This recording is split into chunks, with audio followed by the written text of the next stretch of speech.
Yo, what's good? What's going on, man? Salute to everybody tuning into the channel. It's your boy AC though, man. Yo, gotta talk about it, man. Like, this probably, man, is the most disappointing thing probably to start. And yeah, probably just to start 2026, man. But it's deeper than 2026 because this is something fans like myself that pretty much grew up in the mixtape era.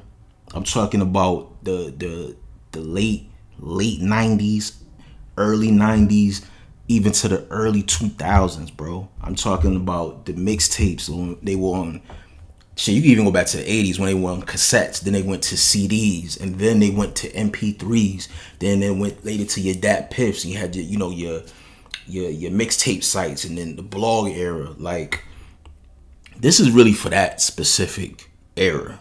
Okay. Gotta talk about Dipset. Dipset will go down as one of the most monumental figures coming out of New York City, coming out of the tri-state area. The most dynamic force we probably seen that affected everything from fashion to alcohol to even the weed you smoke. You know what I'm saying? The way people crews looked like, you know what I mean? Like they affected and controlled so many aspects. I'm talking about in their run, during their era. And a lot of people got put on from there, from coming from that era too. It's over, bro. It's over. I don't think it can ever be repaired, bro. There's so much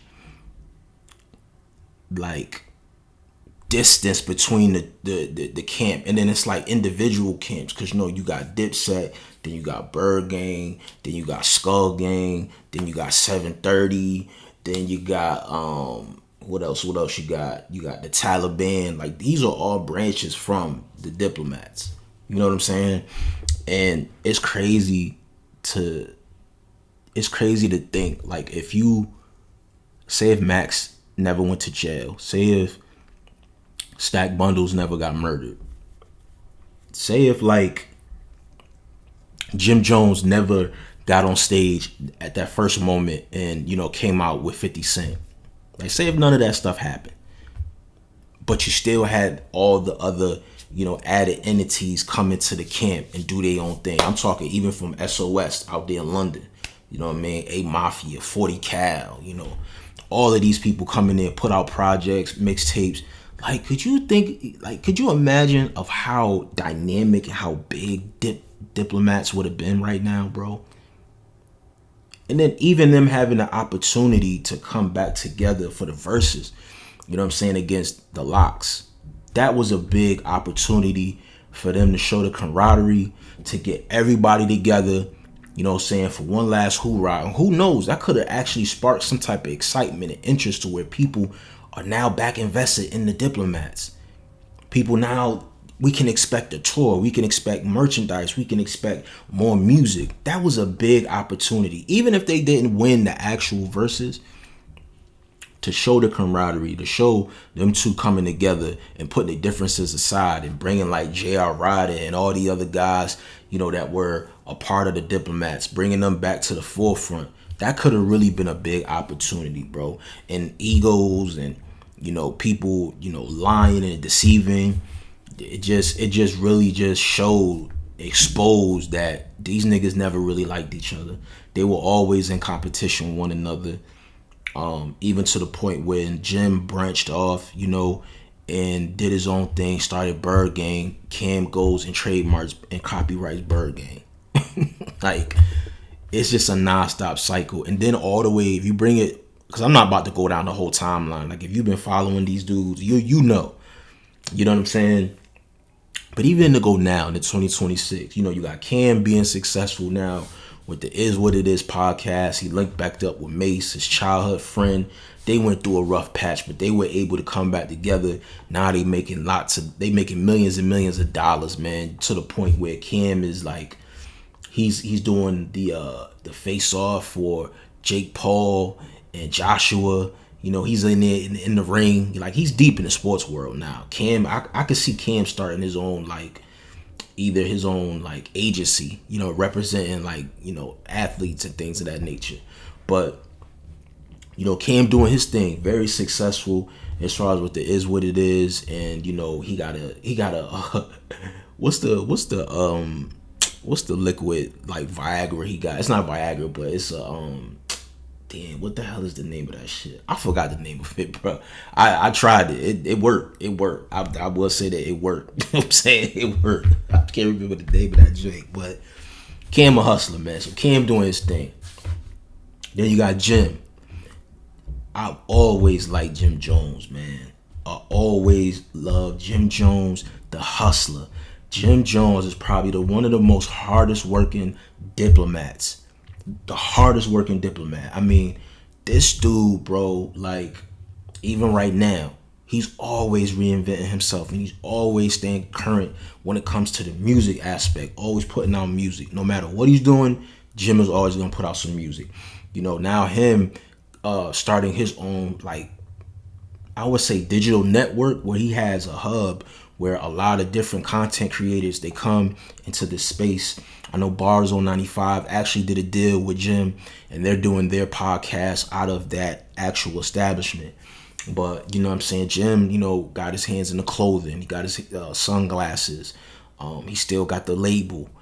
Now he has like I said, this content creator space where he's people cutting hair, people shooting content, movies, all types of stuff. And now he has his podcast with his homies Mano, Fab, and Dave East. Let's Rap About It, which is really starting to gain a lot of traction. That's really starting to get popular.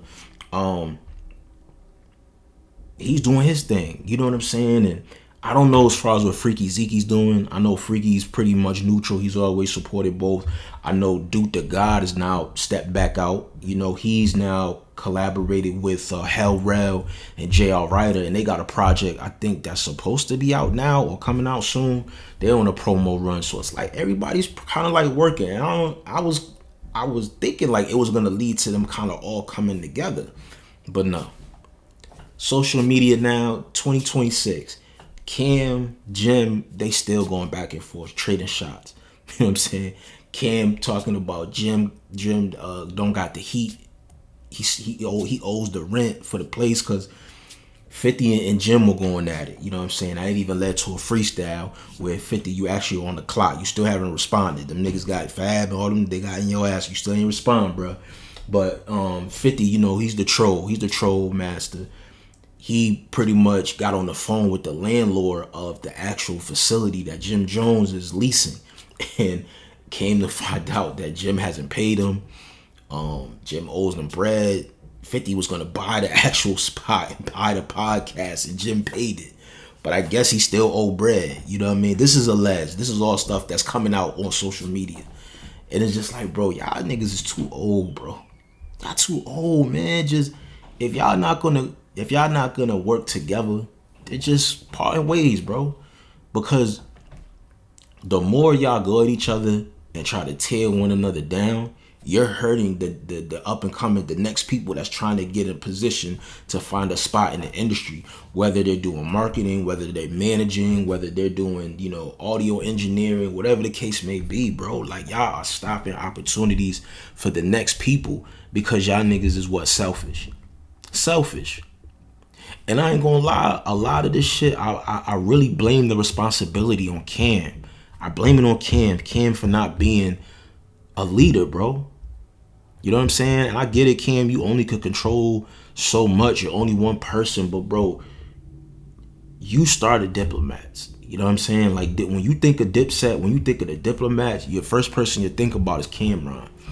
So even from the Verzuz aspect, the way you kind of handled that, you know what I'm saying? Like, you didn't want to do it.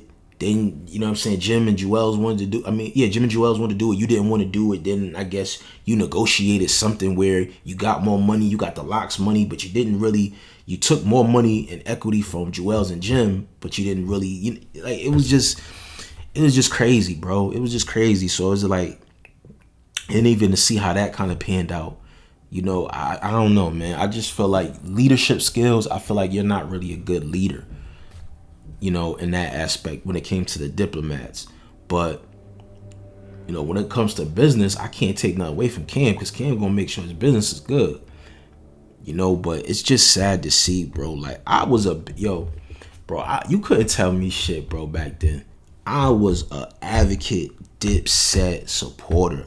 Yo, I remember in high school, bro. We used to go to Michael's. We used to go to Walmart. We used to get SpongeBob pillowcase sheets. We used to get NFL pillowcases, sheets, blankets, whatever, and we would cut the logo out and we would glue them to, like, we get an all pair of Air Force Ones, right? We would glue the logo to the check into the front of the shoe.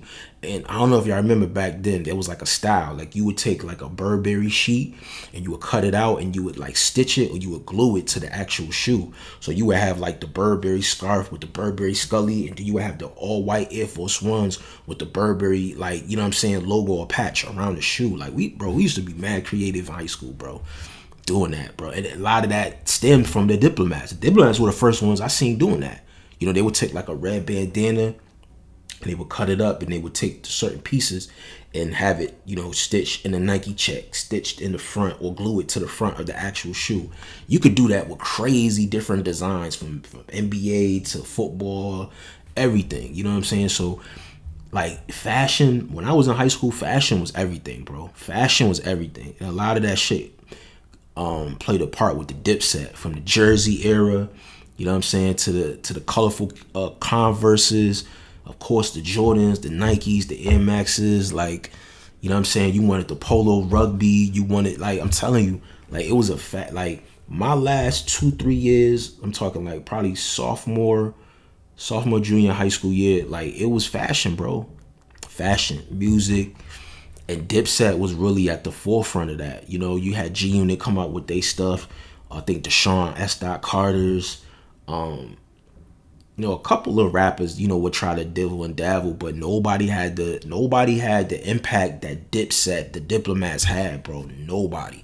I'm talking even from the first time I heard about Incredible Heart was through the Dipset, because they had the Hypnotic bottle, the blue bottle, and then I seen something where they were mixing the Hennessy with the Hypnotic and it was called Incredible Heart. Like I saw that from the Diplomats. You know what I'm saying? So they had everything, bro, and just to see them not together now in 2026 is very disappointing, man. But I'm also happy to see, on the flip side, right? I'm happy to see that they've branched off and they have successfully created their own entity and still kept that up and running, you know. But it would have been nice to see them two come together, bro. But I don't know. I think there's still light at the end of the tunnel for some reason. But it has to be somebody that they both respect that can be a mediator to bring these two together to the table and kind of like make everything right. I thought it would have been Dame, but Dame done fell out with Cam and he done fell out with Jim. So I feel like Dame's out of there. So I don't know who's on the playing field that could really make that happen. That's from Harlem, or New York, I should say. That can make that happen, that both crews, both individuals respect. But I don't know, man. I just feel like seeing that post from those two really kind of just, it was like a wake-up call. Like, yo, Diplomats is over. We'll never, ever, ever, probably never, ever see the Diplomats together as a group, as an entity, ever again. You know what I mean? I don't know, man. Y'all let me know what y'all think, man, about that in the comment section, man. Make sure you guys like, comment, subscribe to the channel. I appreciate y'all for interacting with the content. I see y'all love the Gully TV and the Uncasa joint. I appreciate it. I got a lot more coming y'all way. It's your boy Acito. I'm out of here. Peace.